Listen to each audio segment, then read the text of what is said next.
Public housing in particular was created not for poor black people. It was created for poor white people. And in fact, for the first several years of public housing, people of color couldn't even get into public housing projects.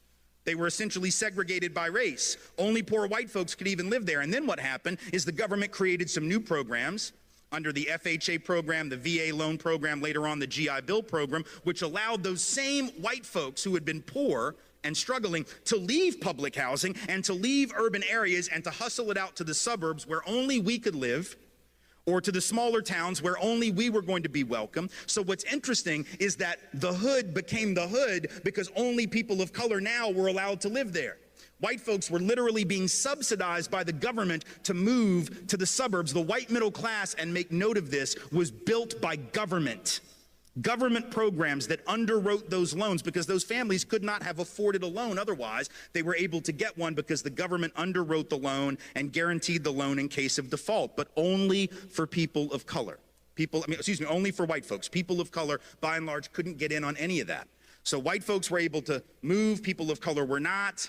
Certain neighborhoods deteriorated economically, other neighborhoods went up in value. At the very same time, the government was doing what they called urban renewal, which meant they came through black neighborhoods and Latino neighborhoods, and they built interstates right through the heart of the community, right? Knocking down black homes, black apartments, knocking down black-owned businesses all around the country. Between 1950 and 1970, about 1 in 5 apartments or houses lived in by black folks was knocked to the ground for economic development purposes, even though people of color couldn't benefit from almost any of that economic development. So that's how our communities come to look the way they look. But if we don't know that, and if I don't tell my daughter that, but maybe let's say I don't tell her because I don't know.